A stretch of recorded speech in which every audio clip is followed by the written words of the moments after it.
Olá, meu amigo, minha amiga, muito obrigado por vocês estarem aqui no nosso Portal do José, principalmente no momento em que muitas incertezas ainda circulam aqui no nosso país. Muitas pessoas estão sendo bombardeadas com desinformações, com algumas notícias no campo da política, da economia, e outras que estão agora beirando a tragédia e a comédia, como foram algumas revelações nesse final de semana em relação à vida privada do presidente da República.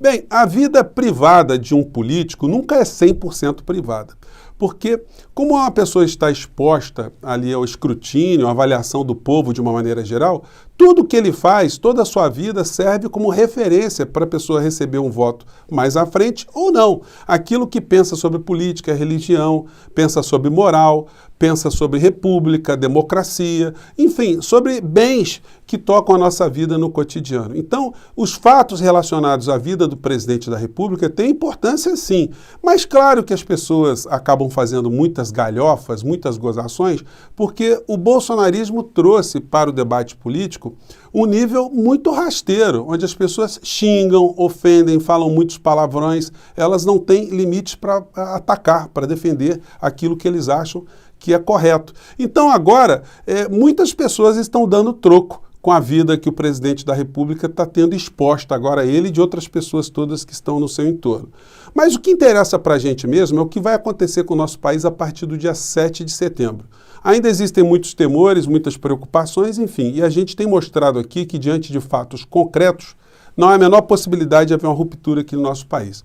No entanto, isso não impede que as pessoas acreditem, ou muitas pessoas acreditem, que o Bolsonaro é um homem destemido, um homem corajoso, um homem capaz de fazer rupturas aqui no nosso país como a gente nunca tinha visto até hoje. Então, muitas pessoas estão indo em atendimento a esses chamamentos de vários grupos para as manifestações, principalmente em Brasília e São Paulo, e muitas dessas pessoas acreditam de fato que haverá uma grande transformação e ficam dizendo isso para cima e para baixo.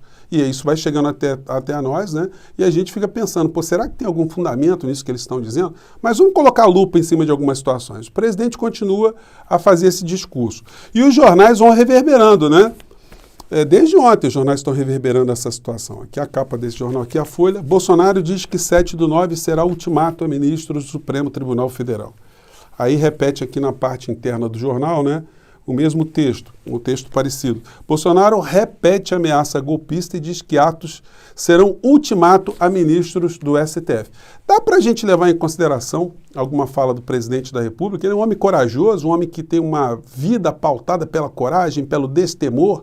Que ato que ele fez de enfrentamento a alguma coisa na vida dele?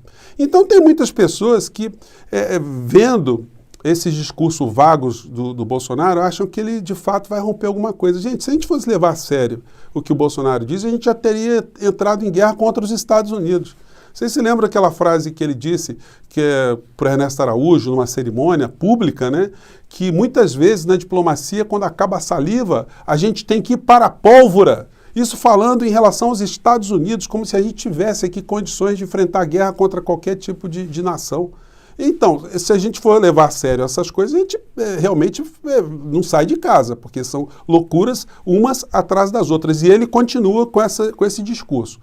Essas manifestações do dia 7 de setembro, elas têm duas vertentes aí que vão ser bem clarificadas para todos nós. Os grupos que estão aderindo a essas manifestações, que estão sendo chamados principalmente por pastores de algumas religiões, bispos de algumas igrejas, enfim, junto com alguns fazendeiros que estão sempre operando no campo da ilegalidade, junto com alguns trabalhadores que são caminhoneiros e mais alguns outros grupos soltos, muitas pessoas, quando olharem para essas manifestações e assistirem essas lideranças num carro de som, um bispo Macedo, o pastor Malafaia, o pastor Valdemiro, um caminhoneiro, um policial, um fazendeiro, enfim, um Sérgio Reis da vida, quando a gente ver esse tipo de situação, o discurso que essa gente fará, que é um discurso golpista, né? Ninguém está ali para lutar por liberdade de expressão. Ontem eles estavam pedindo o fechamento do Supremo, a edição do ato institucional número 5, a implementação de uma ditadura militar, de uma intervenção militar. Então essa gente mudou agora eles estão ali nas ruas para defender a liberdade de expressão. Isso é uma fajutice. Então esses grupos vão se nutrir e eles vão ter um sentido de coesão, de grupo, enfim. Mas eles são minoria aqui no nosso país. A grande parte do povo brasileiro, e aí é a outra vertente, vai analisar para isso e falar, vem cá, eu não me identifico com isso. Essa gente não me representa. Eu não estou assinando embaixo de ter intervenção, de ter uma quebra institucional, de ter uma ditadura no nosso país comandada por Bolsonaro. Pera lá. Então isso vai fazer com que haja uma reação da opinião pública também muito intensa. E essa reação também pode provocar, na sequência, uma maior desmoralização de Bolsonaro, que já anda muito mais desmoralizado por conta dos episódios que surgiram nesse final de semana. Bom, em relação a isso, a mistura de política com religião, eu já coloquei para vocês aqui alguns vídeos, né? Mas hoje já apareceu mais um, então eu vou compartilhar com vocês. Em primeiro lugar, vamos pegar aqui um trecho que eu não mostrei ontem, do Bispo Malafaia, do Pastor Malafaia, com o Bolsonaro numa aeronave paga com o nosso dinheiro, um avião que estaria levando essas pessoas para um evento que deveria se prestar a uma situação republicana, atendimento ao interesse nacional. No entanto, é uma manifestação eminentemente política, eleitoral. Vamos acompanhar aqui esse trechinho aqui, vamos lá. Amanhã fomos convidados pelo grupo Motocristo, a maior motociata do Nordeste. Estamos levando também o pastor Sila, né, presidente? Vamos lá. Tu vai na minha garupa? Vamos embora, vamos na sua garupa. Vamos lá. Pastor Sila, Cristo no comando, Deus no comando sempre. Em nome de Jesus, amigo. Nós estamos em Deus, vamos embora. Então, sempre se invocando Jesus, aí, colocando o Jesus no meio dessa história toda. Não é por outra razão que a CNBB está muito incomodada com isso, né? Com essa utilização vigarística da religião. CNBB defende respeito aos poderes. Em vídeo divulgado às vésperas do 7 de setembro, a entidade católica critica agressões às instituições que sustentam a democracia. Hoje, teve mais um vídeo aqui envolvendo esses personagens que, enfim, gente, vamos ver aqui como é que na história isso se deu. Esse canal aqui coloca aqui um vídeo publicado pelo Malafaia dentro do helicóptero. Sempre é tiracolo do Bolsonaro essa conexão promíscua da igreja dele, dos pastores que estão conectados com ele. É um pastor militante que é mais um líder político eleitoral do que um líder religioso. Não fala mais em religião. E hoje ele publicou isso aqui. Vamos lá. O pastor Silas Malafaia, que acompanha o presidente Jair Bolsonaro em sua viagem à Bahia e Pernambuco, publicou imagens em um helicóptero ao lado do presidente e dos ministros do Turismo e da Cidadania, Gilson Machado e João Roma. Malafaia disse, rumo à motociata em Pernambuco. Assista. Então tá a cara aí do cidadão, né?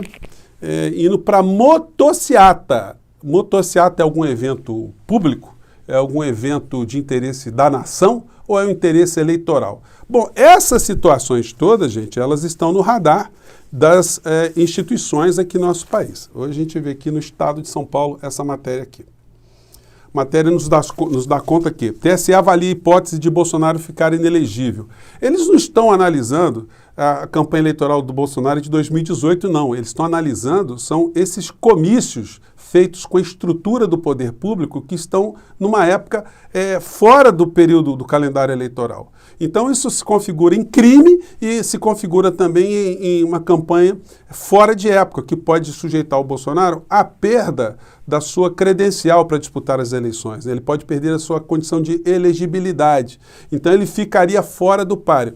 Lógico que isso tudo vai depender dos desdobramentos que esses episódios todos terão, as provas que serão coletadas no meio dessa história, mas os promotores eleitorais no Brasil inteiro não têm a menor dúvida que esses eventos do Bolsonaro são eventos feitos com dinheiro público para finalidades eleitorais. E esse tipo de situação envolvendo Malafaia, então, é uma situação que é absolutamente injustificável. Já aconteceu na história do nosso país, na história da humanidade, né, de haver uma situação de muita relação entre um líder espiritual e o governante. Aqui é o Rasputin, que era uma espécie de guru da família Romanov, lá na antiga Rússia, mas o final dele foi muito trágico. o próprio sistema ficou incomodado com a figura influenciando ali no poder, ele acabou sendo morto e na sequência também houve a revolução na Rússia, né? E a família toda dos czares também foi totalmente dizimada. Ou seja, não é um bom presságio ter esse tipo de conexão. E as coisas continuam acontecendo aqui no nosso país, né? Hoje também eu estou vendo esse vídeo dessa pessoa que se intitula líder caminhoneiro, que está sendo procurado pela polícia, não por uma decisão do ministro Alexandre de Moraes, eles gostam de reverberar isso, foi a Procuradoria-Geral da República que determinou a prisão, solicitou a prisão e o Alexandre de Moraes concedeu. Acompanhe o discurso aqui do rapaz, vamos ver o que vai dar isso aqui, vamos lá. Dia 3 de setembro de 2021, vim deixar um recado rápido, rasteiro aqui para vocês, tá bom? Nós não tínhamos confirmação, mas agora definitivo, a minha prisão foi decretada pelo senhor Alexandre de Moraes, tá? E é um recado que eu tenho para dar para todo mundo aqui. Olha a minha cara de preocupado com isso. Ei, eu conto com vocês dia 7 de setembro. Vamos botar os vagabundos no lugar deles, né? Eu conto com vocês. Eu tenho medo nenhum, sabe por quê? Porque eu tenho certeza que nenhum brasileiro vai me abandonar nesse momento. Meu amigo, se eu fosse você, eu não ficaria com essa certeza toda, porque você sabe o que você é para o bolsonarismo, para o presidente da República? Infelizmente você é um Zé Ninguém. Você vai ser preso e não vai ninguém te visitar. Nem o Roberto Jefferson está recebendo visita, a Flor de Lis não está recebendo visita, o Daniel Silveira não está recebendo visita, a Sara Geromini não está recebendo visita e você vai ser mais um que não vai receber visita. E não faz bem para você, se eu fosse teu advogado, eu te orientaria a não desrespeitar a lei, não desrespeitar a justiça, porque essa situação vai ficar muito mais grave para você e não vai ter caminhoneiro nenhum fazendo rebelião no país por conta da sua ignorância, da sua petulância em desafiar a lei. Fora do Brasil, a gente tem exemplos que a gente pode utilizar também para confirmar isso que eu estou dizendo. Olha só, nos Estados Unidos, ontem, foi esse rapaz aqui, o Chifrudo, né? O Chifrudo hoje está muito em moda, né? Mas o rapaz aqui, ele fez um acordo para topar ficar preso por 51 meses, 4 anos e 3 meses, né, aproximadamente é o que ele está topando ficar ali, porque ele foi um dos caras que invadiu o Capitólio, vai entrar em cana, ele está confessando para pegar uma pena menor, e não precisava nem confessar, né? Como é que ele vai dizer que não era ele que estava lá, né? Então ele fez esse tipo de situação aí, esse acordo, e o Trump, eu pergunto para vocês, está lá visitando o Chifrudo? Ou esse pessoal não gosta muito de gente com chifre? Bom, por falar nessa situação, hoje, mais uma repercussão das revelações da ex-mulher do Bolsonaro, dizendo aqui que o ex-empregado afirma que a ex-mulher de Bolsonaro forjou roubo de Land Rover para receber seguro. Gente, é uma baixaria total, né? A primeira mulher do Bolsonaro com quem ele brigou, enfim, ele que foi vereadora, quando eles brigaram, o que o Bolsonaro fez? Pegou o menino, o Carluxo, que tinha 17 anos, emancipou o Carluxo e botou o Carluxo para disputar as eleições de vereador no lugar da mãe, porque o Bolsonaro tinha brigado com ela. O rapaz ganhou as eleições, não sabe nem como é que ganhou, ele não tinha a menor ideia, ficava jogando videogame lá dentro da Câmara Municipal. Como um rapaz de 17 anos, 18 anos, que, enfim, não tinha nenhum tipo de talento, nenhum tipo de compreensão do que era um cargo público, né? Nenhuma vocação para isso, melhor dizendo. Pois bem, e a baixaria? A ex-mulher do Bolsonaro, segundo o próprio ex-funcionário, que deveria entrar com uma reclamação trabalhista contra a família, porque esse rapaz trabalhou muitos anos como motorista, empregado, babá, cozinheiro, sei lá, um monte de atividades e ficou subempregado, sem nenhum tipo de garantia. Então era o caso dele entrar com uma reclamação trabalhista, porque como é que pode, né? Essa turma toda aí, como é que eles agem tanto na ilegalidade? Nem uma carteira profissional o rapaz tinha, nem uma dignidade no seu habitat doméstico, ele que estava se prestando ali a cuidar do filho do presidente, que seria então o presidente da República. Essa senhora aqui entrou pobre no casamento, também a mulher número 2, ela era casada com um coronel do Exército, terminou o relacionamento dela e foi casar com o Bolsonaro, e aí teve essa baixaria toda.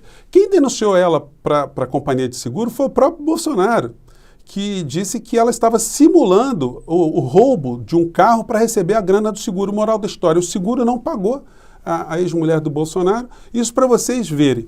O que isso remete a gente nesse instante que a gente está conversando, né? As notícias vão pulando aqui para cima e para baixo. Isso está sendo um acontecimento nas redes sociais, para cima e para baixo, várias notícias vindo, né?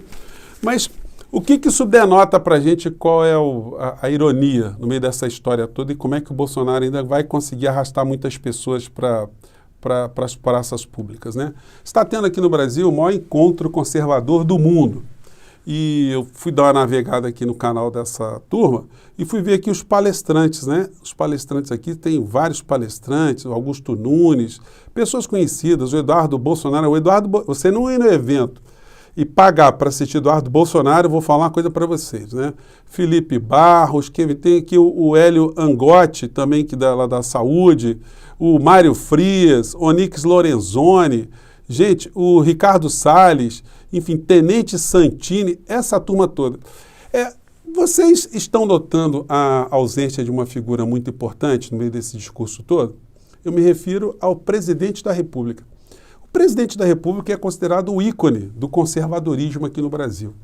Eu gostaria de ver uma palestra do Bolsonaro falando sobre família, respeito à fidelidade, a valores familiares, a educação dos filhos, a respeito à sua esposa, à sua companheira, a lealdade, a criação de filhos, a religião no meio da família. Seria muito interessante ver o presidente da República discorrendo sobre a sua vida, falando para esses neoconservadores como é bom ser conservador e como o conservadorismo seria a solução para o nosso país e para a nossa pátria.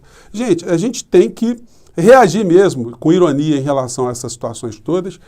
Hoje eu recebi, inclusive, um e-mail, né, de um amigo que falou assim, olha, Zé, coloca lá o Mamonas Assassinas de fundo musical. A música se chama Boys Don't Cry, né, que é uma sátira de uma música de uma banda inglesa, cujo título é Boys Don't Cry, garotos não chorem, né, meninos não chorem, mas aqui ficou Boys Don't Cry. Eu não vou falar nada para não ficar muito excessivamente irônico aqui, mas eu vou colocar a letra dessa música para vocês na descrição do vídeo, o link da música para vocês verem por que essa música vai fazer muito sucesso a partir dos acontecimentos revelados nesse final de semana. E aí, gente, dá para a gente ter receio de que o nosso país pode descer uma ladeira com essa gente toda? Essa gente pode conduzir algum tipo de ruptura aqui no nosso país? Bem, vamos continuar a jogar luzes sobre esses episódios e vamos acompanhar em tempo real o que está acontecendo. Por agora, eu fico aqui. Um grande abraço, gente. Até o nosso próximo encontro. Tchau!